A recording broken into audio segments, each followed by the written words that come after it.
Yes. Back again. ISTV Monday Sport Review Show. I mean review, not preview. It's all about the show. Monday, I love Monday. Some people hate Mondays. Like Robbie, he doesn't like Monday. Shaya doesn't like Monday. Kunle as well. They all hate Mondays. Well, I'm here. They don't in the building. You know what I'm talking about? It's all about sport. Let's do this, people. Smash like on the video. This is Intercontinental Sports TV. The dawn in the building. At full ground, people. I swear down, at full ground. I am ready. Your is also ready. Joining us as an Arsenal fan. Going to battle Chelsea tonight, tomorrow. Relegation battle coming on. It is what it is. Prof also joining. The house is loaded. Massive day. People smash it like on the video. Let's get started. I know I'm talking about, people. All right. Let me welcome this great gentleman. Kunle, what's going on, Kunle? Can you hear me loud and clear? I can hear you, Didon. Good evening. It's nice to be on the show once again. It's a rainy day in Lagos here. Are you kidding me? Also rainy day here. Live. Yeah, it's raining. Yeah, it's raining, and I'm actually outside as I am speaking right now, and the weather is very cool. But yeah, lots of things. All right, let's get cracking. I also welcome you to share your media. Sheye, can you hear me? Loud and clear. What's going on, bro? Chelsea fan to the core, to the bone, to the flesh. Talk to me, Sheye. What's going on, bro? Good evening, Didon. Good evening to everyone on the show this evening. Well, to be fair, it rained here, but it wasn't that heavy and it stopped a while back. But it's great to be back on the show. We had a pretty interesting weekend of football as usual. We had Man City more or less supplanting Arsenal atop the Premier League standings. Although I expect Arsenal to regain that top position tomorrow with a resounding win over Chelsea, which I know we'll get into. So yeah, I'm looking forward to tonight's show. All right, people, smash it like on the video. The dawn in the building. Yes. This is how we do it. Robbie, can you hear me loud and clear? Massive match. Manchester United over the weekend. 1-0 to Aston Villa. Robbie, you're welcome to the show. What's going on? Talk to me, bro. Good evening, guys. It's good to be on the show this evening. Well, like you said, Man United won yesterday. I won't really call it an impressive win. It was more or less like as if they were just struggling to at least get something out of the game. And like I told Kunle some weeks ago, that this is what United do. They actually get wins when the opponents are not pushing back or when they're not pressing back. But I think the game of the day yesterday was the game between Liverpool and Tottenham Hotspur. And I will tell you, I am so gutted for how Lucas Moura passed that ball to the back. What was going through his mind? For me, I always say it, maybe because I've played football before, so I understand how these dynamics work. The goalkeeper cleared the ball. Why are you passing it back to your goalkeeper? Clear the ball out of the stadium. Let the ball get missing. Let the ball hit the referee. Let the referee die from there. Why pass the ball back to your goalkeeper with just 3 more minutes to play? I think it's a very painful way to lose a match. Very, very painful way to lose a match. And of course, I think Tottenham Hotspur deserves something from that game. So on that note, I say good afternoon, good evening, and of course, let us get firing. All right, let's get firing straight up. With that, I'm going to welcome this great gentleman all the way from United Kingdom. Okwe, talk to me. I'm sure Arsenal will be ready tomorrow. Talk to me, Okwe. How you feeling? You're welcome to the show. It's called Monday Sport Review. For that, smash it like on the video for this great gentleman. Okay, Adebari, talk to me. Can you hear me loud and clear? Definitely, Didon, loud and clear. Thank you so much. It's always a pleasure to be on Intercontinental Sports TV. A big shout out to the gentlemen in the room as well. Yes, I expect Arsenal to be getting ready. I expect an interesting fixture tomorrow against Chelsea. But I mean, what a beautiful weekend of EPL football we did have, and also some interesting results elsewhere in Europe. So I'm ready to get into the show. All right, bro, you're welcome to the show once again. I'm also going to welcome this great gentleman. I call him Prof. He loves Chelsea to the bone, to the flesh, to the everything. Prof, can you hear me? You're welcome. I can hear you loud and clear. Don't give to everybody. Let's go. Yeah. A great time.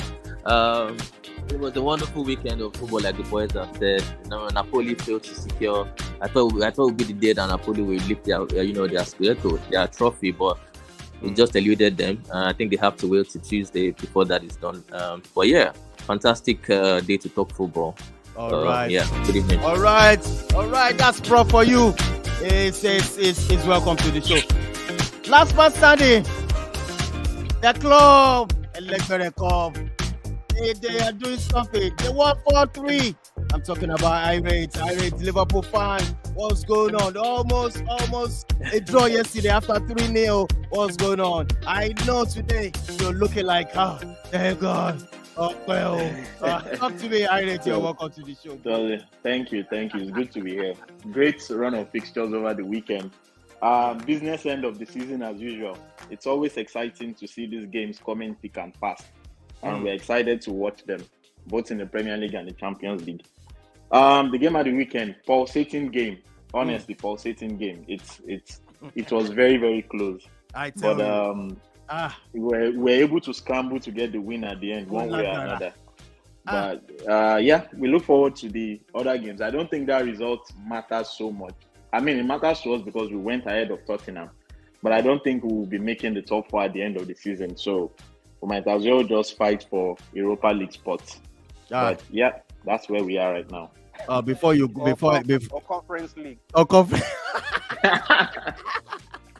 All right, welcome.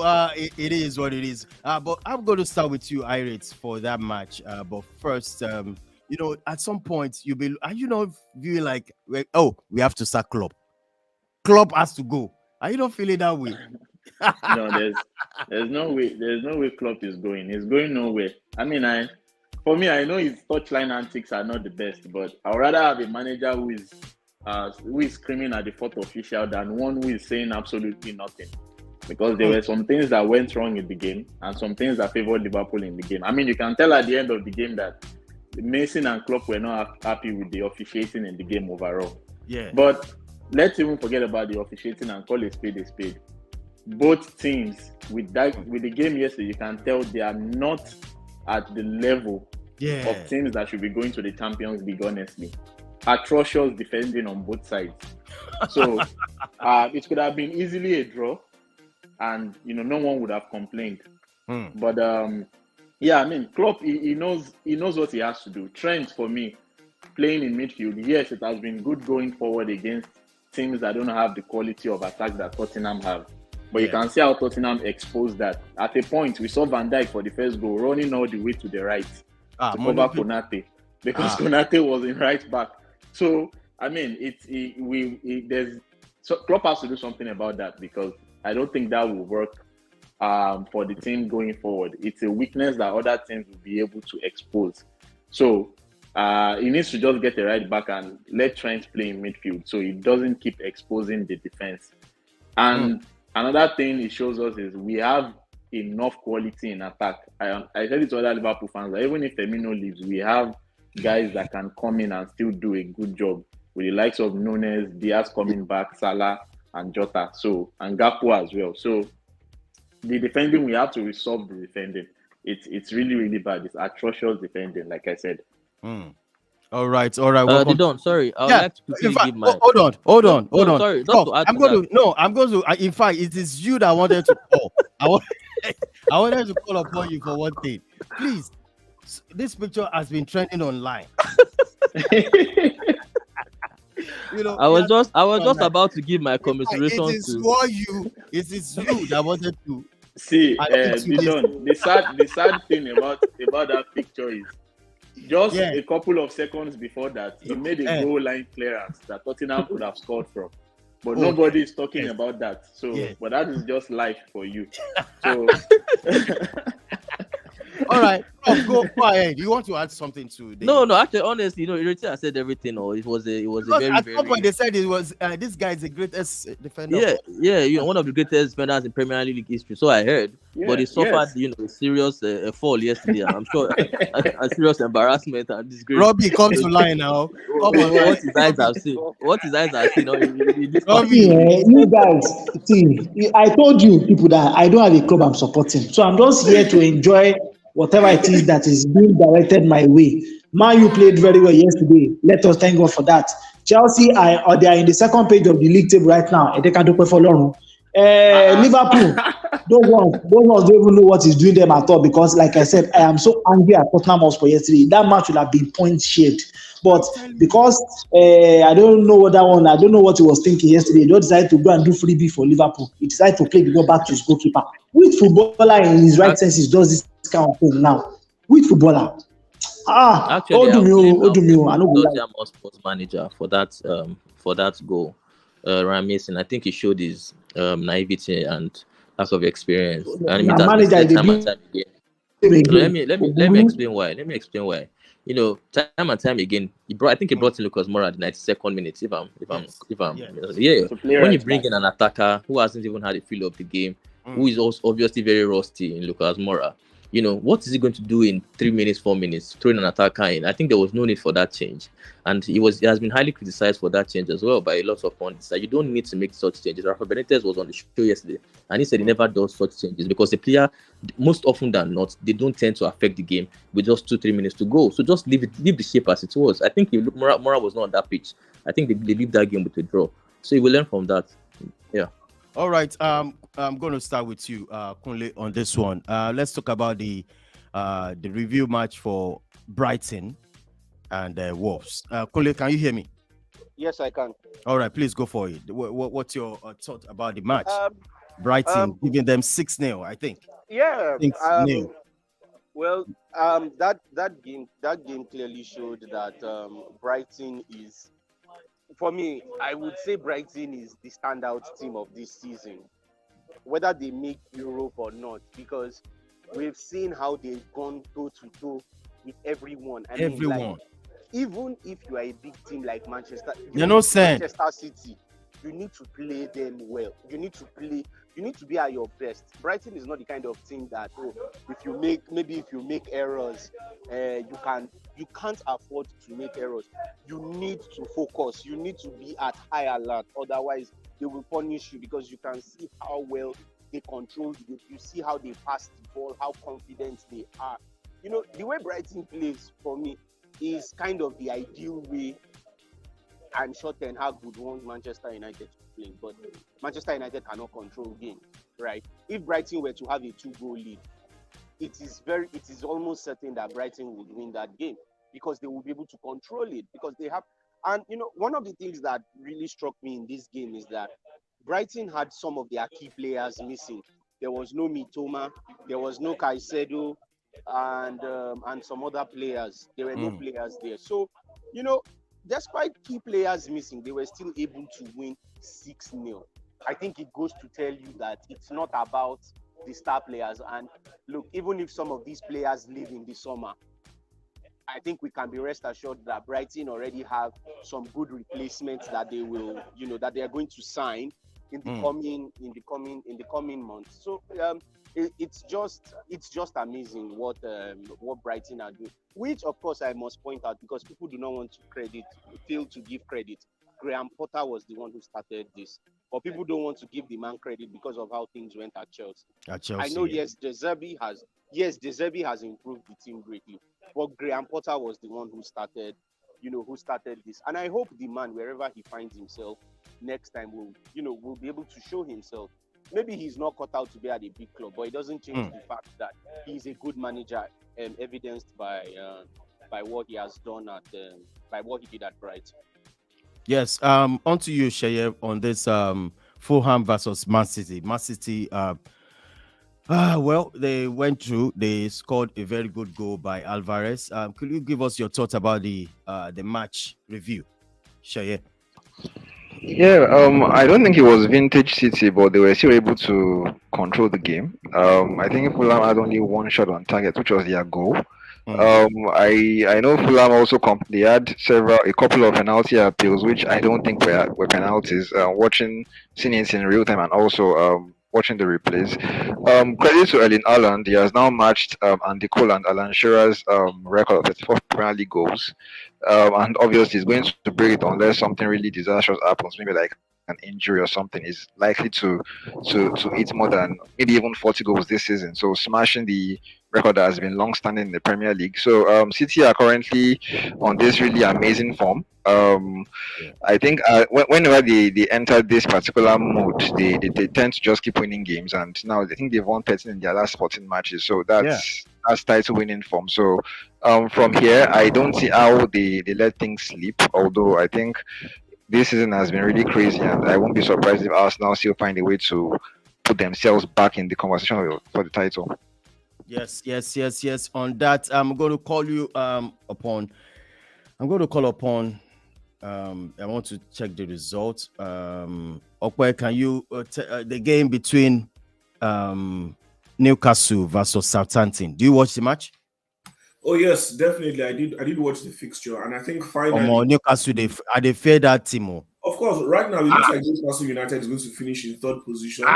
They might just finish ahead of Manchester United. That's why I said on the Friday preview show that United need to be consistent, because Newcastle is just running riots right now. They are just breathing down their necks. And I think finally Eddie Howe gave in to starting both Alexander Isak and Callum Wilson, and that worked perfectly. Isak provided an assist for Callum Wilson, who scored 2 goals. He could have scored a hat-trick. One of his goals was cancelled out for offside.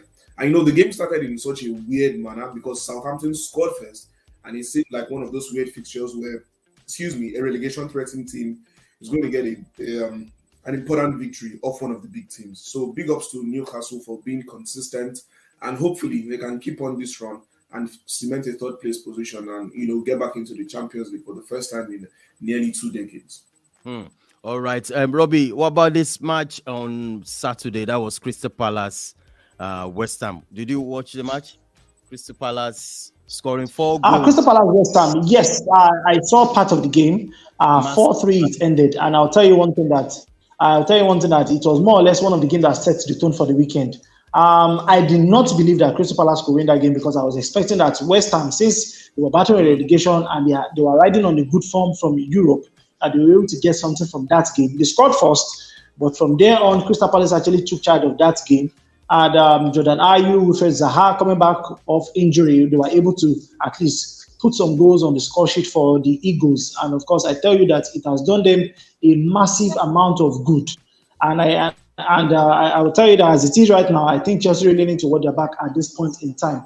But for what it is, I think I think West Ham have it all to do. They can still survive this season if they get their acts together and of course win a couple of games. So for me, I still have that belief that West Ham will not go down.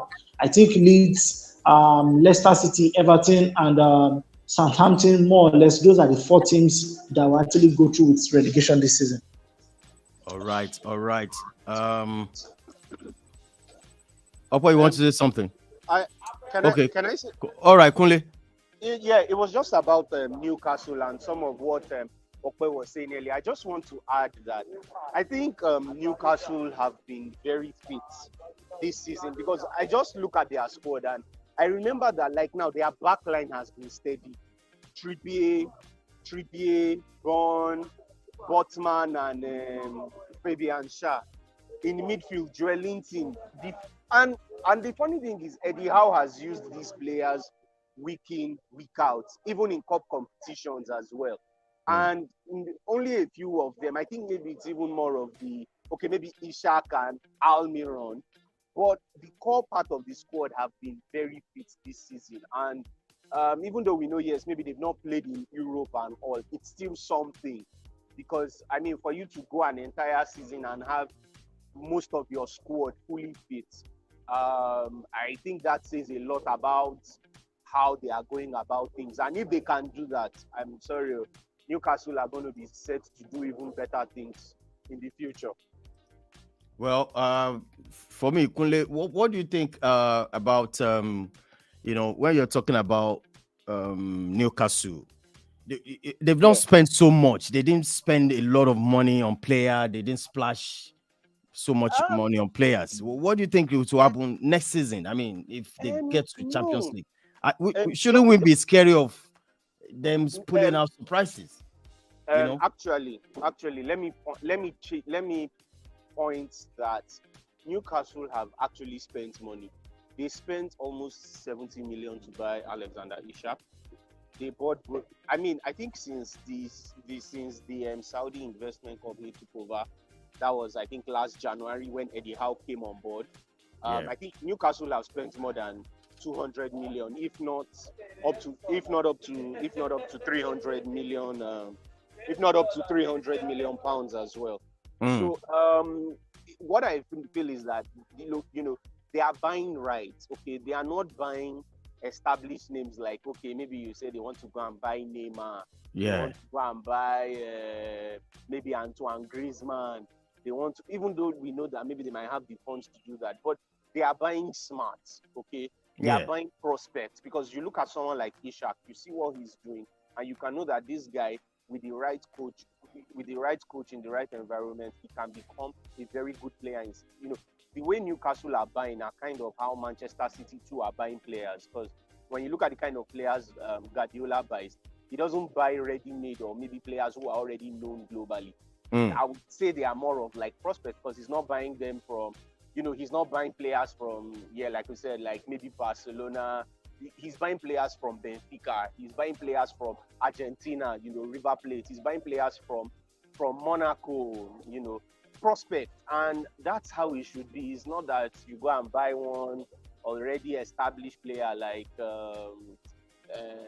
if not Neymar, you know, I'm trying to look for a big name player. You know, they are not doing that. They are buying prospect players who are young and in the future, you know, they really have a good future. So for me, Newcastle are going in the right direction. And what is really surprising here is that all of this is being done under Eddie Howe.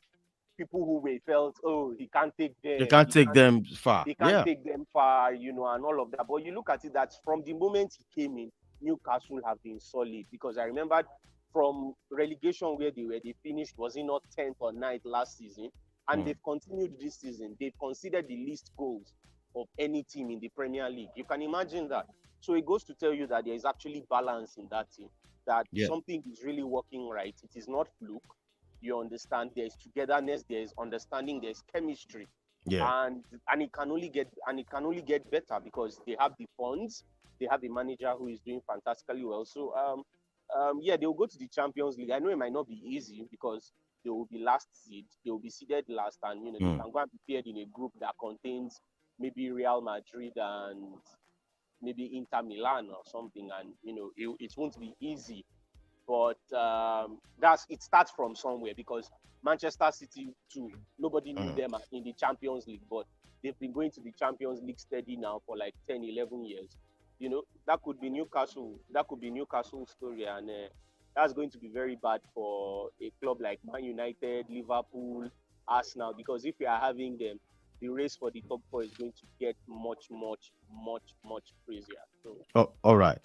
Thank you, Kunle. Before we go into this relegation battle, Irate, you're going to tell us what's your thoughts about this game coming up today. I think if anyone lose in this match, or can I use that term, it's going to relegate. Am I right, Irate? Yeah, I mean this match has been tagged as a top relegation battle, and that I mean many from the websites that I've read this morning, they are all saying anyone who loses this game there's a high chance the team is going down. So it's a big game. Wow. And for Sean Dyche, you know, it will be really sad to see Everton get relegated, because they have a new stadium they'll be moving into. They have a proud history of not getting relegated before. So it's going to be a big hit to the club. And for Leicester City as well also, Nigel Pearson did a good job bringing them back. They won the league, won the FA Cup. And, you know, it's going to be really sad to see Leicester City relegated as well. But they have both found themselves in this situation due to poor choices. Leicester City, I think they lost a big name in Kasper Schmeichel, and they refused to replace him. And also Everton, they don't have an identity of how they want to play, hiring and firing from Benitez to Coleman to Roberto Martinez. They keep changing managers, you know. It has not worked for them, and they spent a whole lot of money. And right now, the team is even dependent on an injury-prone player, Calvert-Lewin. When it's not in the game, they don't even look like they are going to score goals. So it's not what we expected at the beginning of the season to see these two teams in this position.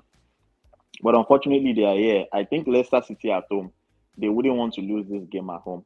For me, I see a very scrappy game here. It might actually end up maybe 1-1 or 2-2 for the teams. I think both teams will just pick up a point, which wouldn't help their cause anyways to survival. Wow. Well, does anybody want to say something about this relegation battle between these two teams, Leicester City and Everton? They are big club. I don't know how they got themselves into this. Robbie, you want to say something? Yes, I want to say something. The thing is, the match is tonight, Leicester City, Everton. Yeah. And I think it's going to be one of the ugliest match we probably might see, because right now for both teams, 3 points is more or less the difference between life and death. Everton are in 18th place, Leicester in 17th or thereabout. So it tells you the complexity of how important this game is at this point in time for both of them. And of course, it is also so important because more or less the future of coaches are also on the line as regards this particular match. And we have seen in recent weeks how topsy-turvy the relegation dogfight has been. A team wins today and they go up to 17th or 16th position. A team loses tomorrow and they come back into the relegation water as it is. So it tells you how very complex it is. So right now, I think the most important thing is the fact that for the two teams, they will go all out to get all they want out of this particular game. And of course, as it is, for tonight, I'm expecting that Leicester City will be able to get something out of this game. For Everton, I think it has been an abysmal season. And just like we say, I think it is best they play championship football next season so that they can come back stronger. Because on the back of the fact that they are having issues on the field, their fans as well have not been kind, because their fans want the hierarchy of the club out. And there was a time during the course of the season where they threatened the board of the team that some of them had to stay away. So it tells you how volatile the situation is, and of course how very impatient the fans have been over the years. They have been through so much, and at this point in time, they are not willing to go through any form of torture again, emotionally, psychologically, and physically. I think my heart goes out to the Nigerian players in this team, talking about Iheanacho and of course Iwobi alongside Ndidi. So for them, I think they have to look for their daily 2K somewhere else. That is just my thought on this game. Oh boy. Smash the like on the video, people, anywhere you're watching from. This is I'll just quickly add that I don't think Sean Dyche has done the expected job. I don't think he has what is expected of him. I mean, when we remember Sean Dyche, we know it's very difficult to beat. I mean, everybody was, like I said earlier in the last show, everybody was bashing Frank Lampard for his performance against Everton as the manager. But he's been gone, over 10 games now, and it's still the same. In fact, they are worse off now because they are conceding lots of goals and they don't score. Sean Dyche is never going to make you score more goals, but now we expected him to shut the back door, but he has not done that. They're conceding lots of goals, and so for me, predicted last week, I think they will go down because they have very, very huge games, very huge fixtures coming up. Let's start to have Liverpool and Newcastle, but I think you can just tip Leicester to get a freak result somewhere. They could possibly beat the Newcastle or Liverpool and get 3 points somewhere. So this game, this game, like everybody has said, is a 6-pointer, as they call it. So anybody who wins this one has an edge over the other. So it's going to be a very, very difficult game. I'm telling you. Let's move on to the game of the day. I mean, tomorrow, which I'm going to invite Okpe into that. We're going to do a match preview of this game, Okpe.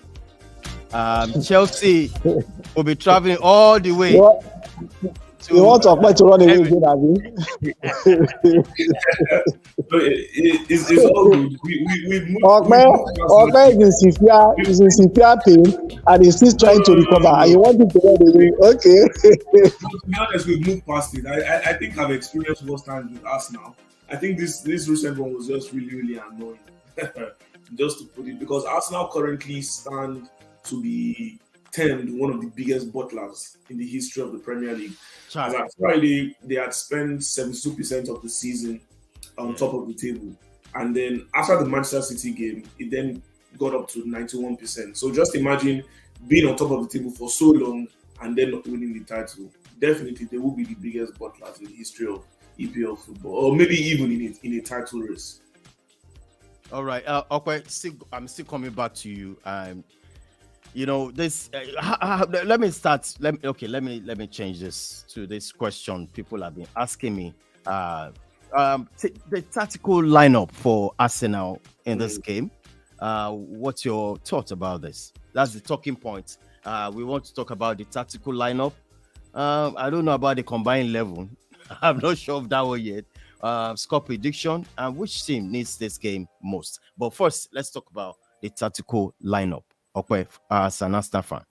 Yeah, well, for the tactical lineup, I expect a change in the team because the worst has happened. And when I say the worst has happened, mathematically, they've lost the lead to Manchester City. So what they're just trying to do right now, what Arsenal is trying to do is to probably salvage what they can and hope that results are in their favor. So the first change I expect has to be at the back. I do not expect Rob Holding to start tomorrow. From the training picture that I have seen that from the different regiments that they've had, I have seen both Gabriel Magalhaes and Jakub Kiwior in the same team during training sessions. So that means that they have been practicing together as a centre-back pairing, and they've been trying to figure out the best way for that pairing to work. So I do expect to see Jakub Kiwior starting the game tomorrow alongside Gabriel Magalhaes. Going forward as well, I expect to see Leandro Trossard in the team. He must be in the team one way or the other. And maybe there might be a rest for the likes of Martin Odegaard and Bukayo Saka, and you have personnel in the names of Endo Smith-Rowe and Reece Nelson giving a run in the team, because these players can make an impact in the team, but they do need game time. And Arsenal has had good lengthy period to rest and to prepare for this game, unlike Chelsea. So the favor will be in the side of Arsenal. And who needs the game the most?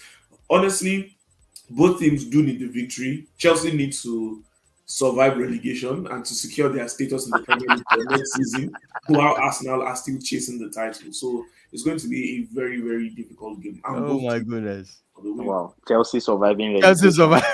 Yeah, Chelsea just need one more point. Once Chelsea gets 1 point, they will survive relegation. They will survive relegation. Yeah. I want to call on Prof How right the now. mighty are falling. No. But hold on. I'm going to call on Prof. This is Chelsea, and it's going to be. I think Chelsea they have a better side of Arsenal in recent years. And are you confident going to this game? Considering the talking points for today, can you talk about the tactical lineup, the score prediction, and which team needs this game most? Prof, go for it. To be honest, I don't think Chelsea need any too much tactical lineup other than look for a good scorer. Just look for someone to put the ball at the back of the net, because, like I said, the stats shows that defensively they are the third best team in the league. So it's a false position for them, Chelsea. A lot of people don't know that it's a really false position. They create chances, but nobody put the ball in the back of the net. So that there's really not much tactics. Potter couldn't do it. Lampard as well couldn't do it. They can't just score goals, and that's the huge problem. I just feel like tomorrow, I don't know what Lampard wants to do. Who has the confidence to put the ball in the back of the net? And the fact that Frank is putting Gallagher and Sterling up front, how can you do that? It can't work. You're looking for goals, and then the best attackers are on the bench. He keeps using a 3-6-1 formation, with only Sterling in front and Gallagher, just because of their work rate and Gallagher's work rate and all that. I don't think if he does that against Arsenal, I think we'll be on the back foot throughout. So I think he needs to somehow look for players who can score goals for him, and that's up to him. That's why he's the caretaker manager. For who needs the game most, I think 36 is the magic number. I think 36 points is the magic number to survive relegation, and Chelsea are on 39, so they won't get relegated. I think Arsenal needs the game most because obviously they have to put pressure back on Man City, and they have to show their fans that they are not butlers, that they care, that they are still in the fight, that they have some spirit. So I think at the Emirates, obviously, we know the kind of atmosphere to be. It's a London derby. The fans will be right at the back of the team. The team also have something to prove now. And then also, to be fair, if Arsenal don't beat this Chelsea side, this is the worst Chelsea in history. If they can't beat this, then the question. the questions of the bottle jobs will the bottle jobs. This thing will start getting much and more. People calling them big butlers, it's going to get intense. So they have to beat Chelsea because obviously Chelsea are there for the taking. So I think they'll win the game. All right, Sheye, I'm coming back to you now as a Chelsea fan. Is there anything you want to add to it, Sheye? Well, I think Prof has spoken well. I think he more or less echoed my thoughts on Frank Lampard, who I think everyone knows that I don't particularly rate. He's someone who if he uses a tactic in a particular game and it works, he doesn't care about the opponents in the next game. He tends to stick to what worked in the last game, which I feel is really naive and stupid. I'm sorry. He used that formation that Prof mentioned against Real Madrid, against a team like Real Madrid. It worked, and then when Chelsea hosted Brentford that were, I think, winless in their last 4 or 5 games before coming to Stamford Bridge, he used the same defensive lineup. Seeing that team last week, I was so disgusted, and I didn't bother to even check the game. So although I think I saw about 15 minutes before the Arsenal game started in the second half again. Well, in general, I don't think he should have been appointed. I know Prof would have a different opinion, but you don't sack Graham Potter if the choice is to bring in Lampard, who I just feel is extremely clueless. He should not be a coach. I've said this several times. He's not good, honestly. He should be a pundit for Sky Sports. Let me quickly interject you. Sorry. You know why when Lampard was going to be hired, I know Lampard is not a world-class manager. Make no mistake about it. For me, I wanted to be sure what the problem of this team was. And Lampard's appointment for me just shifted the spotlight to the players, because if Potter could not bring out the goals, I'm sorry, I don't care how bad Lampard is. I mean, we are talking about professional football players here who earn in their millions. Players who have scored good. Raheem Sterling has scored. Is the third highest goal scorer in the city's history or something like that. These are season goal scorers, Christian Pulisic. But how come they suddenly fail to score the goals? They can't do it under Potter. They couldn't do it under Lampard again. So I just feel like it just shifted the spotlight to the fact that Chelsea do not have good attackers at the moment in time, and we need to possibly spend some money in that direction. So that's what I felt like. Yeah, I understand what you're saying, Prof. But I just feel this year has been pretty weird in terms of the goal scoring numbers. But I also think the fact that there's been so many arrivals, so many signings, it has not helped, because you can't build any sort of coherence if you keep chopping and changing. If there are several players in the squad, which I feel Chelsea have had this season, so it's hard to build connections and combinations when you have 30 plus players in your squad. So I think obviously that has had an effect on Chelsea's lack of goals, because even under, and one thing that you mentioned about Lampard, under Graham Potter, Chelsea were creating chances. The issue was not even scoring, but these days under Lampard, they hardly create chances. Fine, they tend to have half chances, but compared to Graham Potter's final months, there were chances created, but there were no goals. Now, even the chances have reduced drastically, and they are conceding more chances. The Brighton game a few weeks back was really embarrassing for a Chelsea fan. Trust me. So, well, tomorrow is going to be a defeat. Obviously, it will be a heavy defeat, in my opinion. So let's just hope it won't be 6 or 7. Oh my goodness! Well, to wrap this up, you don't think it can be 7, Prof? I'm not joking. It can't. Okay. There will be a narrow win. That Chelsea squad. It will be a narrow win. All right. Okay. Somebody said Prof and Sheye will fry Ehis if Chelsea beats or pick a point against Arsenal. Well, that's that anyway. I want to call on Irate to summarize. I mean, give us all his view about this game coming up tomorrow between Arsenal and versus Chelsea. Irate, go for it, bro. Yeah, it's a big game. It's a big game. It used to be 2 big teams coming up against each other, but this season one team has fallen off the cliff. We all know Chelsea for the title. But it's still a big game. It's a London derby, no matter how we say it. So I think Arsenal will have to show that, despite Man City taking that position at the top of the table, they want to show that they have the fight, they have the mettle in them to actually challenge for this title after what happened in the last couple of games. So I don't think Arsenal will want to let this game slip. I see Arsenal winning this game. It might not be a narrow win. It might be maybe a 3-0 or a 4-0, because I don't see where Chelsea's goals are coming from. I really don't know. But if Arsenal can, for me, I've said holding is not good enough for us. I've always said that I don't fancy holding at all. But if the new signing Kirill can do a good job alongside Gabriel, I think that should be enough to stifle Chelsea's attack. So, in all, I just don't see how Chelsea is getting anything from this game. And if I'm a Chelsea fan, I'll be concerned, honestly. I know they've been on 39 points, thanks to Graham Potter that has not been good, that they've been able to accumulate that so far. Frank Lampard has not been able to add 1 point to that since he's been appointed. And you just have to look at where is Chelsea's next point coming from. That should be the worry as a Chelsea fan, because definitely not against Arsenal. And I don't know where it will be coming from anytime soon. But this game tomorrow, I think for me, it should be straightforward for Arsenal, just a win. Yeah, okay. Do you want to add up anything before I call on Kunle's opinion on this game tomorrow? Do you have anything to say? Well, listen, the men have said it all. Everyone expects an Arsenal win. Yeah. But, I said it before on this platform, when expectations are so much on Arsenal, that is when they crumble the most. So now, everybody expects them to win, while me, I expect a disappointing result tomorrow, sincerely speaking.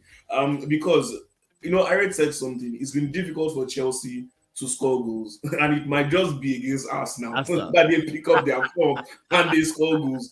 Honestly, this is what usually happens with Arsenal. I've been through it year after year, so I really don't know what to expect. However, on paper, Arsenal is expected to win the game, so I'll just leave it at that. That's what we expect, but we know anything can happen. It's a London derby. Chelsea always look forward to this fixture. Absolutely. But to be fair, in recent years, Arsenal have done much better in this fixture, especially under Arteta. So you would be expecting an Arsenal win. But then again, it's Premier League football.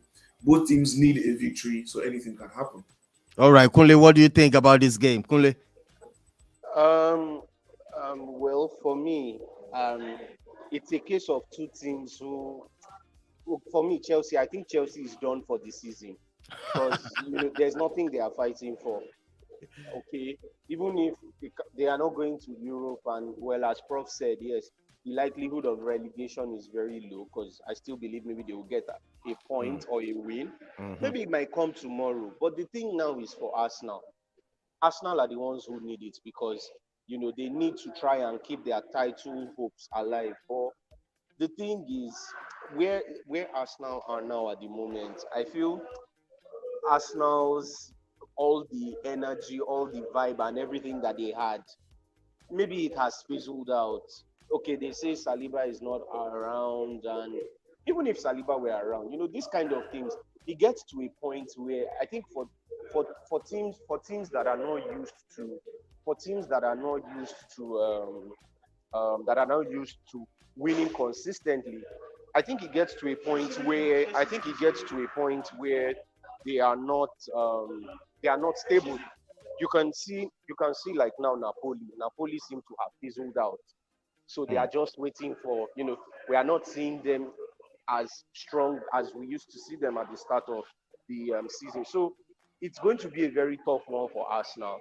I don't know how they will approach it tomorrow, because to me, the mentality they put in for most of the season has been immense. But, it's going to get to a point where, like they are stretched. So really, it's all to play for tomorrow. I really can't say how it will go. It's all to play for. All right. Before we wrap up the show, let's quickly talk about Serie A. Prof, it seems Napoli. They have to wait. They have to wait till tomorrow against Udinese to clinch their Scudetto, their first title. I was surprised, because I think they were leading the game up till very, very late, up till the last 10 minutes of the game, before they got paid back by Salernitana, or what is it? Salernitana. Yeah. So Salernitana. Yeah, Salernitana. Thank you very much, Robbie.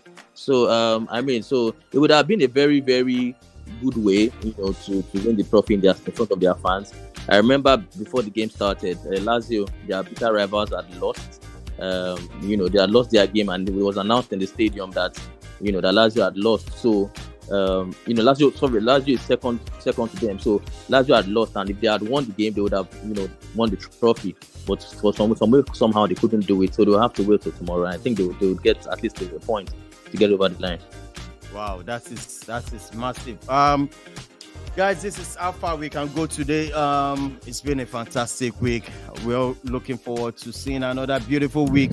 Please, if you are joining us for the first time, please subscribe to the channel. This is ISTV, the Dawn in the building. I want to ask, on the final note, the score prediction tomorrow, Okwe Adibari, for the game Arsenal versus Chelsea. Over to you. Let the people see yours. Yes. Honestly, I'm the wrong person to ask for a score prediction, but since you're putting because of let me just keep it professional. On paper, Right. Let's play Arsenal to win the game based on recent form, as we've clearly seen from the table shown. So I'll give a 3-0 victory to Arsenal. 3-0 victory. On that note, I'm going to say thank you so much, Okwe. We'll be here on Friday to know whether we're going to banter or we're going to praise Arsenal. Thank you so much, I'm looking Okwe. forward to it. Either way, I'll be here. All right, Shaya, what's your score prediction on this? Arsenal 4, Chelsea 0. Oh. It should be an easy win for Arsenal. I'm serious. Easy win. You are not a faithful fan. I was. No, I'm just being realistic now. Yeah, take it easy. Take it easy. Take it easy now. Okay. All right, Shaya, thank you so much for joining us on this show. Yes, anytime. All right. Thank you so much. I'm just laughing. It's a fun news. Robbie, what's your score prediction on this? This guy is making this. It's a fun news. Straight up, like that. Well, the truth is, I am almost tempted to actually follow in his footsteps, but I will not do that. I think Chelsea will actually come out to prove a point tomorrow. Yes, Arsenal might still win, but it's not going to be a landslide victory for Arsenal. So I will go with Arsenal 3, Chelsea 1. That is my score prediction for tomorrow. All right, Arsenal 3, Chelsea 1. Thank you so much, Robbie, for joining us. Thank you so much for having me. All right, Prof, I'm going to ask you, what's your score prediction on this one? Go for it. Well, to be honest, I have a funny feeling. I think Arsenal are under pressure. Tomorrow. So I think like I said, I don't think they're mentally capable. I think Chelsea will get a point in that stadium. To further, relinquish that, to further destroy Arsenal's chances of winning the title. Hey. Chelsea will go and solve them with a draw. Yeah. With a draw. All right. Thank you so much, Prof, for joining us on this one. See you on Friday. So much. All right. Irate. Chelsea going into this game. What's your score prediction on this one? Go for it, bro. I don't see Chelsea scoring. I think Arsenal will win 3-0. Oh my goodness, 3-0. It's 3-0 for Irate. Irate, thanks so much, bro. One love anytime. All right, Kunle. It is what it is. What's your score prediction on this one? Yeah? What's your score prediction on this one? Okay, my score prediction for this one, I would say Chelsea 1, Arsenal 1. Oh, Lampard draw. will get his first point. Wicked man. All right. Yeah. Thank you so much. Lampard will give him his first point. All right. Thank you so much, Kunle. One love, bro. I appreciate, man. All right, guys. This is how far we can go. Please smash the like on the video. If you're watching this for the first time, this is how we do it. It is what it is. And also, please drop your comment if you want to drop your comment. Let's tell us where you think we can do much better. We're trying to build a community to make sure we have the same vibes, with music, dull moments, you know what I'm saying. So people, smash the like on the video. On this one, I got to sign out. On this note, I'm going to say bye for now, people. See you on Friday. God's willing. One love, people, man. Signing out.